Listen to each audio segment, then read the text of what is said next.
4 दिवसांचा पाऊस आणि हजारो कोटींच्या प्रकल्पावर प्रश्नचिन्ह. 7,120 कोटी रुपये खर्च करून उभारलेला मिसिंग लिंक प्रकल्प जर सुरू झाल्यानंतर अवघ्या काही आठवड्यांतच दरड कोसळल्यामुळे बंद करावा लागला, तर सामान्य नागरिकांनी नेमका कोणावर विश्वास ठेवायचा? हा फक्त नैसर्गिक आपत्तीचा परिणाम होता, की जोखीम व्यवस्थापनात काही त्रुटी राहिल्या? जर ही जवळपास 100 टन वजनाची दरड थेट पुलावर किंवा बोगद्याच्या महत्वाच्या भागावर कोसळली असती, तर काय झालं असतं? त्याहून मोठी जीवितहानी झाली असती, तर जबाबदारी कोणाची ठरली असती? संरक्षक उपाय पुरेसे होते का? अत्याधुनिक तंत्रज्ञानाचे दावे कितपत खरे ठरले? सरकारच्या विकासाच्या दाव्यांवर आता प्रश्न का उपस्थित केले जात आहेत? आणि सर्वात महत्वाचं, ही केवळ एक दुर्घटना आहे की भविष्यातील मोठ्या धोक्याचा इशारा? आता या संपूर्ण प्रकरणाकडे शांतपणे आणि राजकीय दृष्टिकोनातून पाहण्याची गरज आहे. कारण हा विषय फक्त एका दरडीचा नाही, हा विषय आहे विश्वासाचा. हा विषय आहे सार्वजनिक पैशाचा आणि हा विषय आहे विकासाच्या मॉडेलवर निर्माण झालेल्या प्रश्नांचा. मिसिंग लिंक प्रकल्प हा महाराष्ट्रातील सर्वात महत्वाकांक्षी पायाभूत सुविधा प्रकल्पांपैकी एक मानला गेला. जगातील सर्वात रुंद बोगदा, देशातील सर्वात उंच केबल स्टेड पूल, अत्याधुनिक अभियांत्रिकी आणि कोणत्याही नैसर्गिक आपत्तीला तोंड देऊ शकणारी रचना, अशा अनेक दाव्यांसह हा प्रकल्प लोकांसमोर सादर करण्यात आला. 1 मे रोजी मोठ्या उत्साहात या मार्गाचं उद्घाटन झालं आणि हा महाराष्ट्राच्या विकासाचं प्रतीक असल्याचं सांगितलं गेलं. पण त्यानंतर जे घडलं त्यामुळे अनेक प्रश्न निर्माण झाले. मुसळधार पावसानंतर बोगद्याजवळ दरड कोसळली, संरक्षक भिंतीचा भाग खाली आला आणि सुरक्षेच्या कारणास्तव मिसिंग लिंक काही काळ वाहतुकीसाठी बंद करावा लागला. सुदैवाने त्यावेळी पुलावर कोणतेही वाहन नव्हतं, त्यामुळे मोठी जीवितहानी टळली. पण इथूनच चर्चेला सुरुवात झाली. विरोधकांनी प्रश्न विचारला, जर त्या क्षणी पुलावर वाहनांची रांग असती तर? जर दरड थेट पुलाच्या मुख्य संरचनेवर कोसळली असती तर? जर बोगद्यालाच गंभीर नुकसान झालं असतं तर? या प्रश्नांची उत्तरं आज कोणाकडेही नाहीत. पण हे प्रश्न विचारले जात आहेत, हेही तितकंच खरंय. याच ठिकाणी राजकारण सुरू होतं. सरकारचं म्हणणं आहे की मुख्य बोगद्याला किंवा पुलाच्या संरचनेला कोणतंही गंभीर नुकसान झालेलं नाही आणि आवश्यक दुरुस्ती करून मार्ग पुन्हा सुरू करण्यात येईल. दुसरीकडे विरोधकांचा आरोप आहे की एवढ्या मोठ्या प्रकल्पाबाबत करण्यात आलेले दावे आणि प्रत्यक्ष घडलेली घटना यामध्ये मोठी तफावत दिसून येते.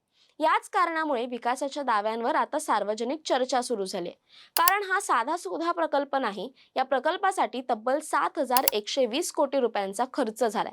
इतकंच नाही, हा खर्च भरून काढण्यासाठी मुंबई पुणे द्रुतगती मार्गांवरील टोल वसुलीचा कालावधी 2030 वरून थेट 2045 पर्यंत वाढवण्यात आलाय. म्हणजे या प्रकल्पाचा आर्थिक भार सामान्य नागरिक अनेक वर्ष उचलणार आहेत. अशा परिस्थितीत नागरिकांचा प्रश्न अगदी स्वाभाविक आहे. इतका खर्च करून उभारलेला प्रकल्प जर सुरू झाल्यानंतर इतक्या कमी कालावधीत चर्चेत आला, तर त्यामागची कारणं नेमकी काय आहेत? आता दुसरा महत्वाचा मुद्दा, मिसिंग लिंक हा अत्यंत अवघड भौगोलिक परिसरात उभारण्यात आलेला प्रकल्प आहे. दरी, डोंगर, पावसाचा प्रचंड मारा, भूगर्भीय बदल या सगळ्यांचा विचार करूनच त्याची रचना करण्यात आल्याचं सांगण्यात आलं होतं. म्हणूनच आता काही तज्ज्ञ आणि विरोधक असा प्रश्न उपस्थित करतायत की दरड कोसळण्याचा धोका आधीपासून अभ्यासला गेला होता का? जिथे आवश्यक असेल तिथे अतिरिक्त संरक्षणाची गरज होती का? हे प्रश्न चौकशीतूनच स्पष्ट होतील. मात्र राजकीय दृष्ट्या पाहिलं तर विरोधकांना सरकारवर हल्ला चढवण्याची मोठी संधी मिळाली. मुख्यमंत्री देवेंद्र फडणवीस आणि उपमुख्यमंत्री एकनाथ शिंदे यांनी गेल्या काही वर्षांत पायाभूत सुविधांच्या विकासावर विशेष भर दिला. Metro, coastal road, Atal Setu, समृद्धी महामार्ग आणि मिसिंग लिंक यांसारखे प्रकल्प हे सरकारच्या विकासाच्या राजकारणाचे मुख्य आधार बनले. म्हणूनच अशा कोणत्याही घटनेचा परिणाम केवळ एका प्रकल्पापुरता मर्यादित राहत नाही, तो थेट सरकारच्या विश्वासार्हतेवरही परिणाम करतो. याच कारणामुळे काही राजकीय पक्षांकडून विकासाच्या दाव्यांवर प्रश्न उपस्थित झाले आहेत, अशी टीका केली जाते. तथापि या प्रकरणात एक महत्त्वाची गोष्ट लक्षात ठेवावी लागेल. दरड कोसळली म्हणजेच प्रकल्प निकृष्ट दर्जाचा आहे असा निष्कर्ष आजच्या घडीला काढता येणार नाही. त्याचप्रमाणे सर्व काही सुरळीत होतं असंही कोणताही तपास पूर्ण होण्यापूर्वी म्हणता येणार नाही. दोन्ही टोकाची मतं टाळणं आवश्यक आहे. आता सर्वात मोठा प्रश्न, या घटनेतून सरकार काय शिकणार?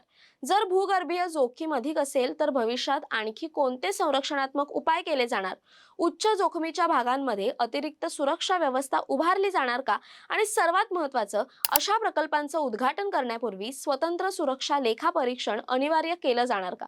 कारण विकास म्हणजे फक्त मोठे पूल, बोगदे आणि उद्घाटनाचे सोहळे नसतात. विकास म्हणजे त्या प्रकल्पावरून जाणाऱ्या प्रत्येक नागरिकाचा सुरक्षित प्रवास, आणि जोपर्यंत सामान्य नागरिकाला हा मार्ग पूर्णपणे सुरक्षित आहे असा विश्वास वाटत नाही, तोपर्यंत कोणताही प्रकल्प खऱ्या अर्थाने यशस्वी ठरत नाही. म्हणूनच या संपूर्ण प्रकरणात चौकशी, तांत्रिक अहवाल आणि अधिकृत निष्कर्ष अत्यंत महत्त्वाचे ठरणार आहेत. कारण या घटनेतून दोन गोष्टी स्पष्ट होतील. एकतर हा केवळ अतिवृष्टीमुळे घडलेला अपवादात्मक प्रकार होता, की भविष्यातील मोठा इशारा. आणि या दोन प्रश्नांची उत्तरं केवळ राजकारण देऊ शकत नाही, ती उत्तरं तथ्य, तांत्रिक तपास आणि पारदर्शक चौकशीच देऊ शकते.